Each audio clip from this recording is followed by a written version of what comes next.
안녕하세요. 얼마 전 남편과 갈라선 30대 여자입니다. 매일같이 남의 이야기를 듣기만 하다가 제 이야기를 하려고 하니 어떻게 시작해야 할지 이것도 쉬운 일이 아니네요. 세상엔 정말 쉬운 일이 하나도 없는 것 같아요. 옛말에 10길 물속은 알아도 1길 물속은 모른다더니 정말 그 말이 딱인 것 같습니다. 너희만 잘 살면 바랄 게 없다던 시부모님이셨어요. 그런데 지금 생각해보니 그 말조차 당신 체면치레 하시느라 했던 말이었나 봐요. 그런 줄도 모르고 그런 시부모님이 마인드가 멋져서 결혼을 결심한 제가 멍청이지요.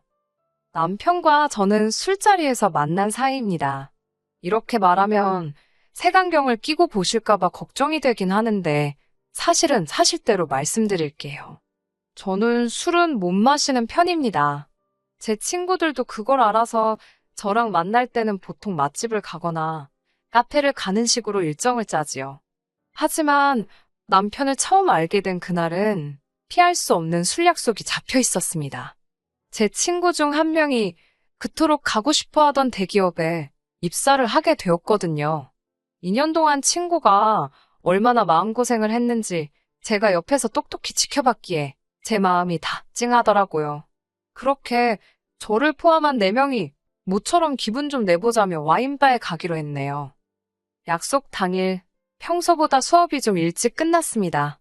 잠깐 서점이라도 들릴까 하다가 퇴근 시간대라 차가 막힐지도 모르겠다 싶어서 어디 다른 데 들리지 않고 바로 약속 장소인 와인바로 향했네요. 하지만 예상보다 차가 막히지 않아서 의도치 않게 제가 1등으로 도착했더라고요. 먼저 바에 들어가 핸드폰을 하면서 친구들을 기다리게 되었지요. 그런데 착각인진 모르겠지만 저쪽에서 누군가 자꾸 저를 힐끔힐끔 쳐다보는 듯한 기분이 들어서 꽤나 불편해지더군요.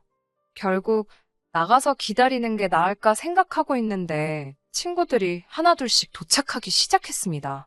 4명이 모두 모인 이후로는 그 남자의 존재는 까맣게 잊고 즐거운 시간을 보냈지요. 그렇게 얼마간의 시간이 지나고 저를 포함한 모두가 어느 정도 기분 좋게 취한 상태로 다른 가게로 자리를 옮기게 되었습니다. 화장실을 다녀온 뒤 슬슬 짐을 챙기면서 자리를 일어나고 있는데 아까 그 남자가 성큼성큼 저희 테이블로 오더라고요. 그러더니 불쑥 자기 핸드폰을 내밀며 제 번호 좀 알려달라 했습니다. 솔직히 그런 경험은 처음이었기에 어떻게 거절해야 할지 모르겠더라고요. 하지만 친구들은 취해서 그런 건지 그냥 줘버리라며 자기들끼리 웃고 떠들고 난리가 났고 정신없는 통에 저도 충동적으로 약간 에라 모르겠다라는 생각과 함께 제 번호를 찍어줬습니다. 그때만 해도 적어도 저는 술자리에서 있을 법한 특별한 경험 정도로만 생각했지. 별다른 의미를 부여하거나 그런 건 없었네요. 이후로 한동안 그런 일이 있었다는 사실조차 잊고 지낼 만큼 바쁜 하루하루를 보냈습니다. 저는 입시 전문학원에서 고등부 영어 강사로 일하고 있었고 그 무렵엔 얼마 남지 않은 수능 대비로 정신이 하나도 없었기 때문이지요. 그리고 어느덧 시간은 흘러 수능도 끝난 11월의 어느 날이었습니다.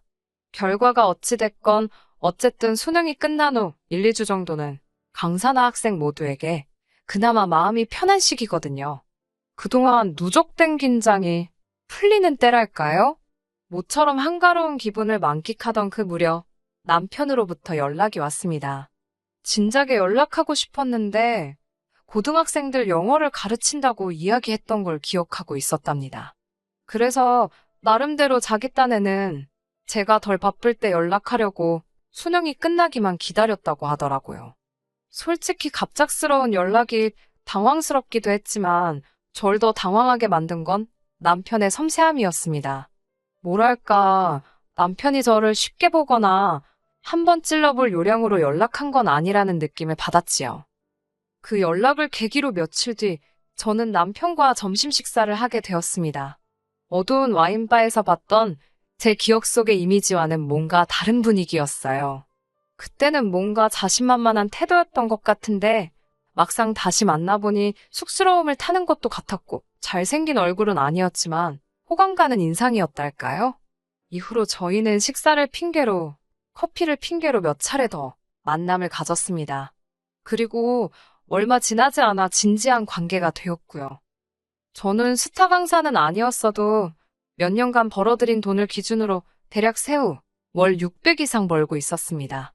저는 학원 근처 오피스텔에서 혼자 자취 생활을 하고 있었는데 이 오피스텔은 제 소유였고 지역이 경기이긴 했지만 제 명의로 된 작은 아파트도 한 채 가지고 있었지요. 이 외에도 주식이라던가 적금 등 또래에 비해서는 비교적 경제적으로 여유가 있는 상황이었어요.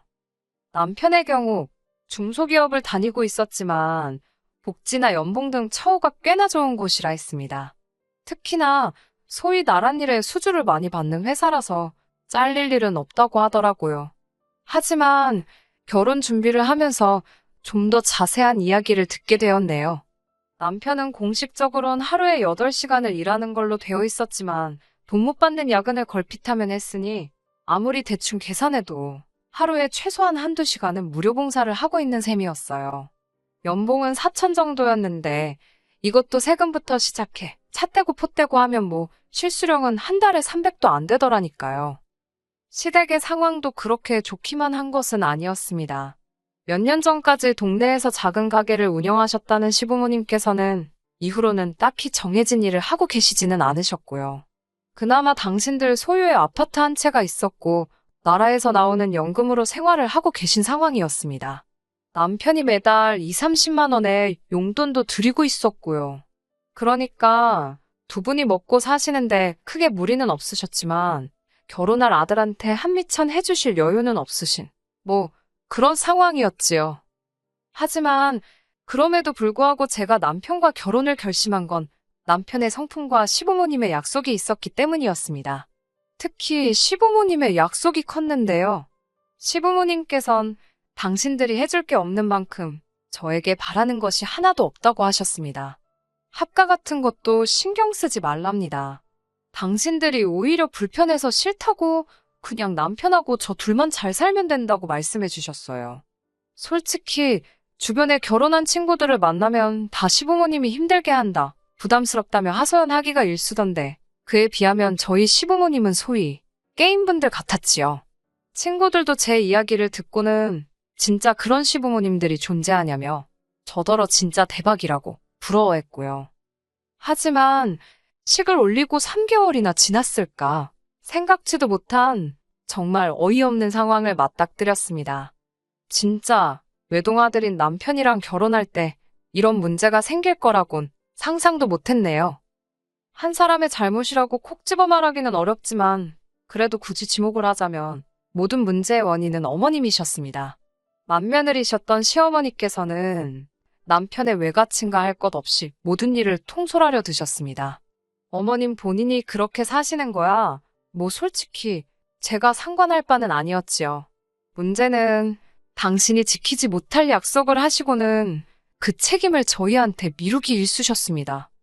어머님의 그런 성격을 알아차리게 된 건 저희의 출국날이었습니다. 사실 남편과 저는 결혼한 지 3개월이 될 때까지도 신혼여행을 떠나지 못하고 있었는데 거기엔 그럴 만한 사정이 있었지요. 조금 설명을 드리자면 회사를 다니는 남편과 달리 저는 수업을 하는 강사다 보니까 업무 일정이 학생들 학기를 기준으로 돌아갑니다. 게다가 양쪽 집안 어른들 모두 결혼식은 나를 받아서 하는 게 좋겠다 하셨기에 여러모로 결혼 날짜 정하는 것부터가 일이었어요. 덕분에 결혼식을 올리자마자 떠나는 다른 부부들과 달리 저희는 신혼여행을 바로 가지 못했고 그나마 다들 휴가를 떠나는 여름방학만 오길 기다리고 있었던 거예요. 아무튼 그날은 곧 비행기를 타러 가야 했기에 정신이 하나도 없었습니다. 그런 와중에 어머님께 전화가 걸려왔고요. 저는 당연히 저희 잘 다녀오라고 연락을 하신 줄 알았어요. 그런데 어머님께선 뜬금없이 저희 신혼집 비밀번호를 물어보셨습니다. 제가 집에 아무도 없을 텐데 그걸 왜 물어보시냐고 여쭤봤습니다. 그러자 어머님께선 숙부의 아들, 그러니까 저에겐 시동생이지요. 사실 도련님이나 서방님이라고 불러야 한다는데 지금 그 소리도 곱게 안 나와서 그냥 시동생이라고 할게요. 그 시동생이 서울에 며칠 볼 일이 있어서 올라온답니다. 그 소리를 듣곤 어머님께서 저희 집에서 지내면 된다고 하셨다는 거예요. 그러면서 그 사촌 동생은 오후 2시쯤 서울역에 도착하니까 당신이 먼저 저희 신혼집에 오셔서 청소도 좀 해놓고 그러려고 한다시대요. 너무 황당했지만 혹시나 예의 없다고 느끼실까봐 최대한 정중하게 어머님, 그건 어려울 것 같다고 말씀드렸습니다. 아무리 사정이 그래도 주인 없는 집에 어머님이나 시동생이 오는 건 불편해서 싫다고요. 게다가 신혼집이라서. 솔직히 이 정도 말씀드리면 아차 싶어서라도 이해하실 줄 알았거든요. 하지만 어머님께서는 아직 시동생이 회사도 안 다니고 돈도 많이 없을 텐데 너무 인색하게 굴지 말고 이번 한 번만 쓰게 해주랍니다.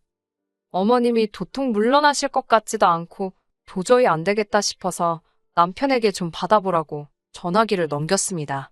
어머님께서 뭐라고 말씀을 하시는지 남편은 말없이 듣고만 있으면서 네 거리기만 하는데 불길한 느낌이 들더라고요. 그리고 한 5분 정도 지났을까요?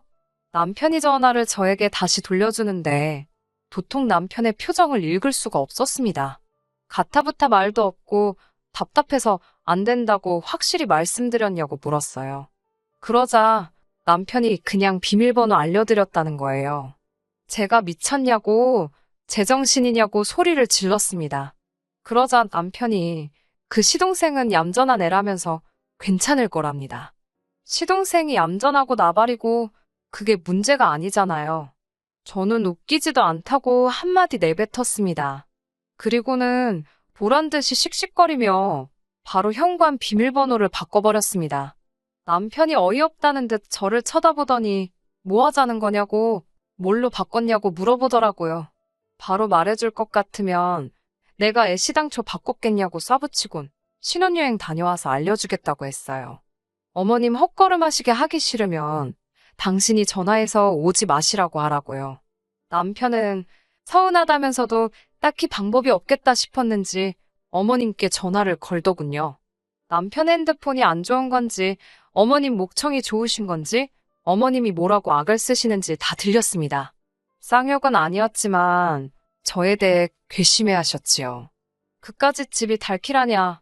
가족끼리 별것도 아닌 걸로 마음 상하게 왜 그러냐. 애가 잠만 잔다는데 네 숙부가 들으면 얼마나 서운해하겠냐. 무엇보다 당신 꼴이 얼마나 우스워지겠냐며. 결국 그 일로 남편은 남편대로 저는 저대로 마음이 상해서 비행기에 올라야만 했어요. 하지만 그게 끝이 아니었습니다. 공항에서 수속을 마치고 비행기에 탑승하려는데 오피스텔 건물 관리인 아저씨로부터 전화가 걸려왔어요. 평소에 관리인 아저씨께서 직접 전화를 하시는 일은 거의 없으니까 무슨 일이라도 생겼나 싶어 급하게 전화를 받았지요. 전화 내용은 어처구니가 없었습니다.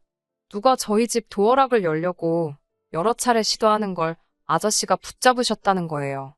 아무래도 이상한 여자 같다면서 자기가 이 집 주인 엄마라고 하더랍니다. 하지만 관리인 아저씨께선 저나 저희 친정어머니 얼굴을 잘 아시거든요. 도저히 안 되겠다 싶어서 경찰을 부르려다가 그래도 먼저 말을 해줘야 하나 싶어서 전화를 하셨다고요. 그런데 이런 맙소사, 전화기 너머로 저희 시어머니 목소리가 들리는 게 아니겠어요? 일단 전화를 바꿔달라고 하곤 어머님께 집으로 가시라고 지금 뭐 하시는 거냐고 한마디 해버렸어요. 그리고는 아저씨껜 죄송하다고 저희 어머님이라고 말씀드렸네요. 남편은 자기 어머니가 얼마나 쪽팔리셨겠냐며 그냥 그깟 비밀번호 좀 알려드리지 너무하답니다. 제가 남편에게 한마디만 더 하라고 그러면 신혼여행이고 뭐고 가만 안 있겠다고 엄포를 놨어요. 그러자 남편도 더는 별말 안 하고 짜증난다는 듯 한숨만 내쉬더라고요. 당연히 신혼여행지에 도착해서도 마음이 편치가 않았습니다. 어머님으로부터 온갖 짜증과 화가 가득 담긴 문자가 줄기차게 와댔거든요. 어떻게 며느리가 시애미오 얼굴에 똥칠을 할 수가 있냐? 왜 내가 내 아들 집에도 못 들어가고 이런 서름을 겪어야 하냐? 아니, 무슨 아들 집이래요? 제 집에 남편이 들여온 거라곤 식탁하고 침대밖에 없는데 말이지요. 솔직히 만약에 남편이라도 나서서 어떻게 분위기 좀 좋게 해보려고 노력하는 흉내라도 내줬다면요. 저도 어머님 문자 그냥 못 본 채 하고 기분 좀 풀어보려고 했을 겁니다. 그런데 남편까지 옆에서 툴툴거리니 내가 지금 이게 뭐 하는 건가 싶더라고요. 그러다 친정어머니께 전화가 왔고 답답한 전 이런저런 일이 있었다고 털어놓았습니다. 친정어머니께선 잠깐 동안 말이 없으셨어요. 그러더니 뭐 그런 경우가 다 있냐면서 저더러 대처를 잘했다고 하시더라고요. 하지만 남편하고는 너무 오래 그러지 말라면서 아마 저희 남편도 자기 어머니가 지나치셨다는 걸 알고는 있을 거라고, 그런데 괜히 자존심 세우느라 심통 부리는 걸 테니까 저더러 한번 봐주랍니다. 남자는 원래 단순하다면서요. 저희 어머니께서 항상 하시는 말씀이 미워하는 것도 힘이 드는 일이라면서 그 힘을 다른 곳에 쓰라고 하시거든요. 이번에도 뭐 비슷한 맥락이었지요. 저는 그래, 마음 넓은 내가 이해하자, 그렇게 마음을 먹고 남편에게 먼저 화해의 제스처를 취했습니다. 그래, 남편은 아들 입장에서 어떻게 해야 할지 몰랐을 거야 라고 스스로를 이해시키려고 노력했지요. 남편도 제가 그렇게 나와주기를 기다렸는지 못 이기는 척 말문을 열었습니다.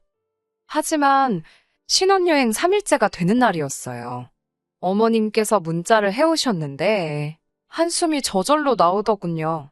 무슨 말 같지도 않은 선물 목록을 적어 보내신 거예요. 저희가 하와이에 있었는데 하와이에서는 명품이 저렴하다고 들으셨다면서 남편 외가친과 할 것 없이 친척분들께 드릴 거니까 센스껏 명품으로 선물을 사오라는 거예요. 사촌동생들은 성별에 맞춰서 지갑이나 운동화, 그리고 어른들은 성별에 맞춰 넥타이와 스카프라나. 그 인원수가 자그만치 14명이었습니다. 황당해서 남편에게 어머님이 지금 이렇게 보내셨다며 어머님이 지금 무슨 생각을 하고 계신지 모르겠다 했습니다. 그러자 남편이 말하기를 사실 어머님께서 자기가 결혼할 때 며느리 될 애한테 이 정도는 받으실 거라며 미리 친척들한테 자랑을 해두셨더랍니다. 그런데 제가 집을 해가니까 예단을 안 해간다고 해서 어머님이 많이 당황하셨다는 거예요. 아들 장가 가는데 돈 한 푼 안 보태주셨으면서 어떻게 그런 허풍을 치셨지라고 혼잣말처럼 중얼거리니 남편이 저더러 너도 솔직히 빈손으로 시집 오지 않았냐입니다. 집도 원래 네가 살던 집이지 자기 때문에 산 거 아니지 않냐고요. 차도 제가 원래 타던 차지 자기를 위해서 뽑은 것도 아닌데 솔직히 자기랑 결혼하다고 해서 새로 장만한 게 없는데 왜 예단을 생략해야 하는 건지 남자인 자기가 봐도 이해가 안 된다나요? 그러면서 어머님 입장에선 아들이라곤 자기 하나뿐인데 며느리가 예단도 안 해오니 얼마나 창피하셨겠냐입니다. 이참에 어머님 기도 살려드리고 예단 가지고 뒷말 안 나오게 사오라는 대로 쫙 사가재요. 그리고 어머님 백도 하나 사잡니다. 백, 어이가 없었지만 이유나 들어보자 싶어서 물으니 신혼여행 오기 전에 제가 어머님 가슴에 대못을 박지 않았냐며 용서를 구해야 할 것 아니냐고요. 여기까지 듣고 나니까 진짜 거지근성이 이런 건가 싶더군요. 전 아무런 대꾸도 하지 않았습니다. 그리곤 어머님이 말씀하신 명품 매장에 가서 보란듯이 백 2개를 샀어요. 남편이 하나는 누구 거냐고 묻길래 하나는 내 거고 하나는 우리 엄마 거라고 했지요. 그러자 남편이 실망했다는 듯이 기분 나쁜 표정을 하곤 자기 엄마 건 안 사냐입니다. 그래서 네 돈으로 사라고 했어요. 친척들 선물도 네 돈으로 사라고 난 뒷말 나와도 상관없다고 했습니다. 남편이 상관없다고 되묻길래 어차피 이제 남들 건데 날 씹던지 말던지 알게 뭐냐고 그랬지요. 남편이 정색을 하면서 그게 무슨 소리냐길래 한국 도착하는 대로 내 집에서 나가라고 했습니다. 그 잘난 식탁하고 침대 가지고 가라고 원하면 돈으로 줄 테니까 꺼지라고 했어요. 그리고선 바로 택시 타고 숙소로 돌아와 짐 쌌습니다. 제 비행기표만 바로 다음 날로 변경한 뒤에 남편에게 말도 안 하고 한국으로 와버렸지요. 오자마자 그 인간 짐 싸서 시댁으로 보냈고요. 퀵으로 보냈더니 1~2시간이나 지났을까 어머님께서 전화를 해오셨습니다. 아주 반가운 목소리로 받았더니 이건 뭐고 너는 왜 한국에 있냐입니다. 지금 이게 다 뭐 하자는 거냐고 아주 화를 내시더라고요. 보아하니 남편과 통화를 하셨던가 봐요. 저는 말 막 하지 마시라고 저 그 집 며느리 안 한다고 어머님이랑 저랑 완전히 남남이니까 말 그따위로 하실 거면 전화하지 마시라 했습니다. 이튿날 원래 날짜에 맞춰 귀국한 남편이 당연하다는 듯 오피스텔로 왔더라고요. 지 엄마를 닮았는지 비밀번호를 바꿨다고 분명히 말을 했는데도 틀린 번호를 삑삑삑 어지간히 눌러대더라고요. 제가 경찰 부르기 전에 꺼지라고 현관문에 대고 쏴붙였습니다. 남편은 진짜 왜 이러냐면서 자기가 미안하답니다. 자기는 제가 착하고 이해심도 많은 사람인 줄 알았다고, 연애 때 자기한테 돈도 잘 쓰고 그래서 자기 가족들한테도 잘해줄 줄 알았답니다. 한마디로 절 호구로 봤다는 거잖아요. 누굴 탓하겠어요. 다 제 업보지요. 뭐 그런 실랑이를 한 2주도 넘게 했던 것 같아요.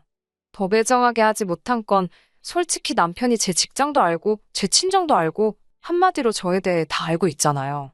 염치가 없어서 그렇지 성품이 나쁜 사람은 아니었지만 그래도 사람이 눈 돌아가면 어찌 될 줄 모르고 행여 해코지라도 당하지 않을까 걱정이 되어서 나중엔 저도 괜히 눈물 콧물 짜며 절 놔달라고 했어요. 사람이 급하니까 연기를 다 하게 되더라니까요. 결국 다행히 남편이 마음 정리를 해서 저의 짧았던 4개월이라고 해야 하나. 무튼 결혼 생활은 막을 내렸습니다. 서류상 깨끗하면 뭐하나요? 친정 부모님은 그래도 법적으로 미혼이라고 기죽지 말라시는데 그건 제 양심에 찔려서 못할 것 같고. 어쨌든 이제 곧 수능이라서 당분간은 애들 공부에만 올인하려고요. 살다 보면 또 생각지도 못한 일들이 있을 거고 그땐 지금보다 더 현명한 선택을 내릴 수 있도록 조심하면서요. 끝까지 들어주셔서 감사합니다. 오늘의 사연은 여기까지입니다. 구독과 좋아요, 알람 설정 부탁드리고 더 좋은 사연으로 다시 찾아뵙겠습니다. 감사합니다.